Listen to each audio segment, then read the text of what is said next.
Good morning to all. In this video, I'm going to explain about memory management, and mainly this video deals with the concept of virtual memory in that subsection page memory allocation. First, we will see the definition of virtual memory. What do you mean by virtual memory? If there is any shortage of physical memory, then we will add some additional memory. That is some additional disk storage we are adding. That memory is called as a virtual memory. Process are stored in that memory, and that process is divided into pages. What are the pages are needed? That pages are stored in the available space of physical memory, and it is swapped between that additional hard disk to that RAM. So this process is done temporarily. So and it is designed to work as a combination of RAM and the space on the hard disk. Okay. So virtual memory is nothing but if there is a shortage of space in physical memory, then we are using the additional disk storage, that is called as a virtual memory. That space also we are using in order to store the job and transferring the pages of a job from that to RAM. Okay. So before a job is loaded into memory, it is divided into several parts called pages, and that will be loaded into memory locations called page frames. Page memory allocation is based on the concept of dividing each incoming job into pages of equal size. Here the main concept used here is sizes are equal. Which sizes are equal? You are dividing the job into several parts called pages, that size. Plus disk additional disk we are adding, no, that size, memory size, all are having equal size. See here, first before going into that concept, you have to know about what is page, what is sector, what is page frame. So here we are dividing the job into several parts called pages. That is page 0, 1, 2 like that. And then in virtual memory, if there is not enough space in RAM to execute the incoming process, we are adding additional hard disk. And that hard disk is divided into sectors, and RAM is divided into, that is memory is divided into several parts called page frame. So division of memory is called page frame, and hard disk is sector, and our job is page. So now you understand, wherever you are, I am using the term page 0, page 1 means you have to understand that is the different parts of a job. Okay, different divisions. We are dividing the job into several pages. And then what do you mean by page frame means it is a division of a RAM, that is memory. Okay, sector means hard disk. So remember the terms whenever I am using in that video. Okay, and then our concept we are going to deal with here is paged memory allocation. Whatever I explained in that previous slide, the same thing is given here. Before a job is loaded into memory, it is divided into parts called pages, and that pages only we are loading into memory locations called page frames. Okay, it is based on the concept of dividing each incoming job into pages of equal size. Okay, here all the sizes are equal. What are the sizes? That page size, and then sector size, and memory, that frame size we are allocating in memory, no, that page frame size, all are equal. Now, so we are executing a job. What a memory manager will do? First thing, three things it will do. First, one incoming job is coming. Three things the memory manager must do before executing the job. What are they? First thing, determining the number of pages in the program. First, it will find out how as equal sizes the job can be divided. That is how many pages, equal size pages we can split. And then second one, locating enough empty page frames in main memory. And then what are the available empty page frames available in order to load that splitted pages into main memory. And then loading all of the programs pages into them. First, the job is dividing the pages, finding out what are the page frames are available, and then we have to load that. What are the primary advantage of storing programs in non-contiguous allocations? In the previous chapter and all, we saw single user operating system, and then fixed memory allocation, dynamic memory allocation. In fixed allocation, we are having internal fragmentation problems. That is, in every partition, so many extra spaces are wasted in every partition. So in order to avoid that, pages are stored in non-contiguous locations. It may be not continuous way, it may be in any places we can load that page. So see here, primary advantage of storing programs in non-contiguous locations is that main memory is used more efficiently. So we are storing the jobs in different pages. There is no order in page 0, 1, 2 like that. 0 can be stored in frame 8, and page 1 can be stored in seconds. So in any order we can load that programs into page frames. Okay. And then here also fragmentation also reduced in fixed memory partition and all. Every partition some of the waste space are available, but here only in the last page only we are getting that internal fragmentation. And then we will see one example here. Consider in the whole video we are using the job having size 350 bytes. Okay, that job, how we are splitting, how we are loading, how we are finding out memory location, everything. um, in this video I'm going to explain about a job having the size 450 bytes. Okay, so consider a job having 450 bytes to be going to execute, and how the memory manager handles it. We will see one by one in the upcoming slides. Okay, consider I already told a job is divided into several parts called pages. Here, what is the size of the page? See the picture.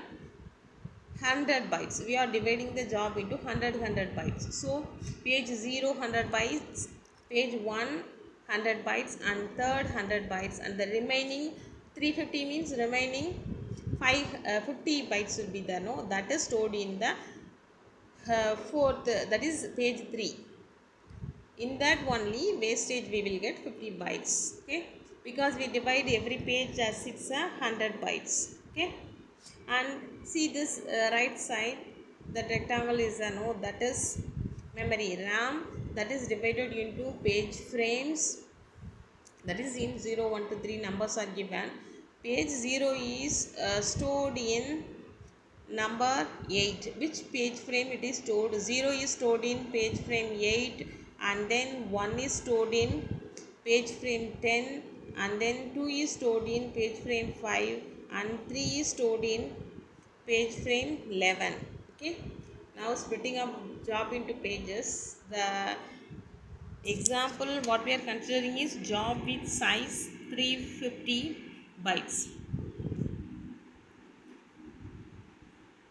Here we are using three tables. One is job table, another one is page map table, and then memory map table. This table we are going to store the details about upcoming job and its location and everything. All the details related to the execution, its address, and the job details, everything are stored in that three tables.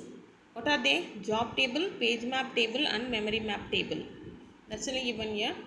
So the memory manager handles these three tables, that is used to store the details of the job and where the pages are stored and its address, that all the details. Okay, consider. So job table, see here one example given.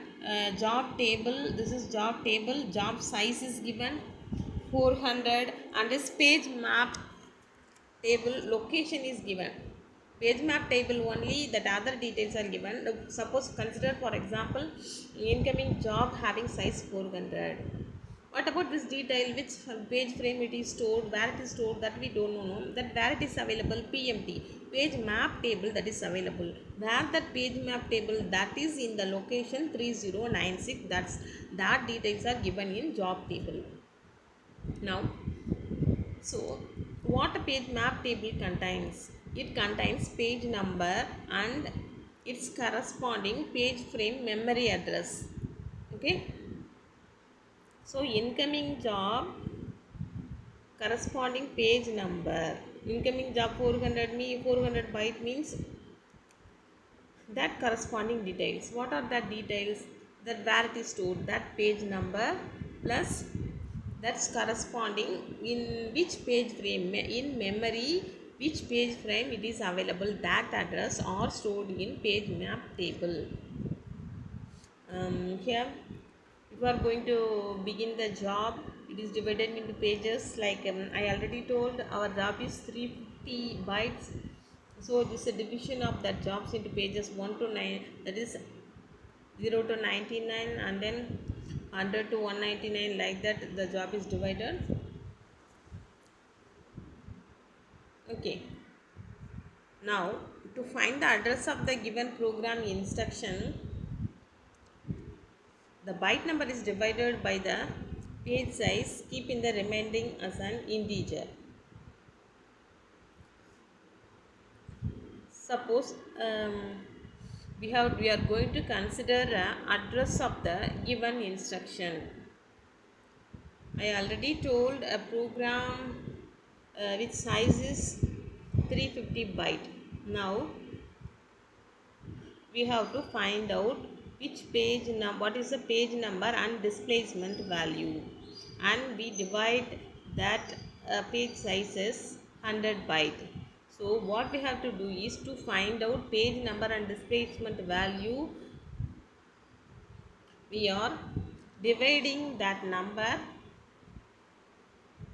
Consider here 214, it's given as a, this example we are giving the incoming job size is 214 bytes.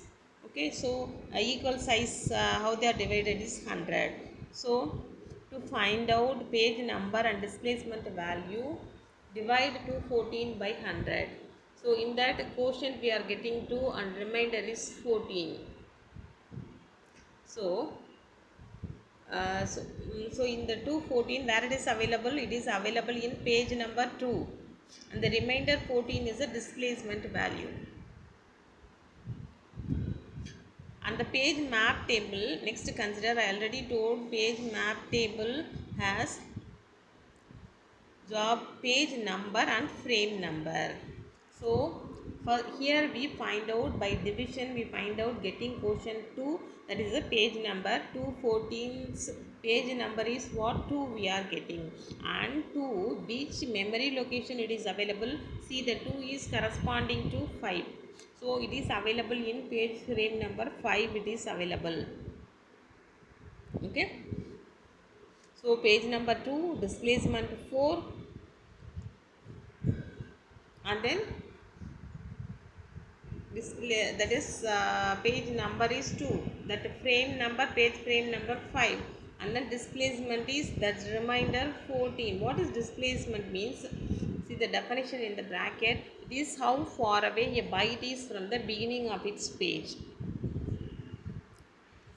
See in this example 14 we are getting, no? So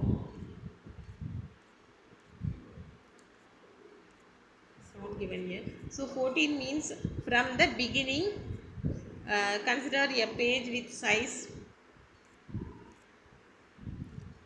For example, see here 1 2 3 like this we are written, no? So in that 14th place, no? So from starting 0 to 14th place, that is how from beginning to 14th place, that is called as a displacement value.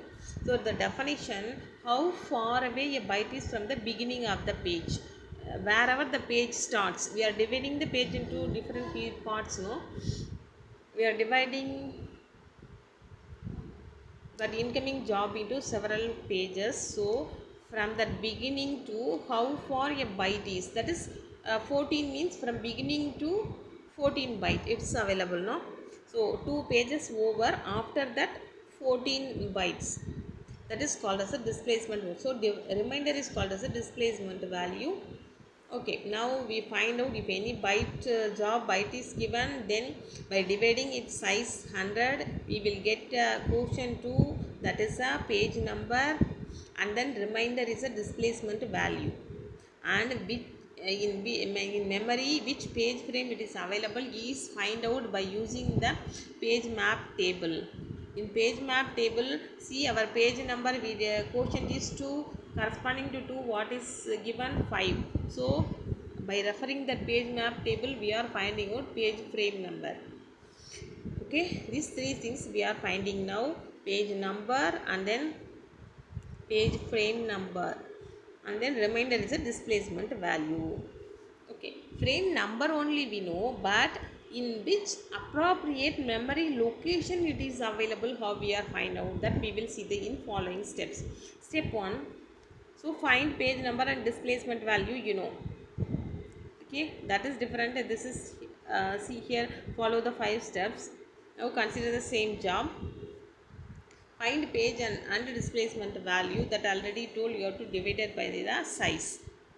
Okay, 214 divided by 100, page number 2 and displacement value 14.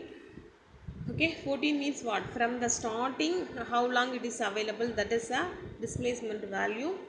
Now referring the page map table, which page frame 5 I already told. So to find out the address, multiply that page frame number into 100, that is a page size what we allocated, we will get 500. Then add that 14 with that 514. This is the memory location, that is the in memory, this is the address of that instruction available. Okay, and then what are the advantages is, here we are storing the pages into different memory locations, not in the next place. So it is an efficient method compared to dynamic partition, fixed partition. This is an efficient way to store pages, and then so many jobs can be executed in an efficient way, and we are getting internal fragmentation in one place, that is wastage we are facing in only one page, that is also in last page only. Okay, like in previous chapters we saw fixed memory allocation, every partitions, every blocks we are getting an internal fragmentation.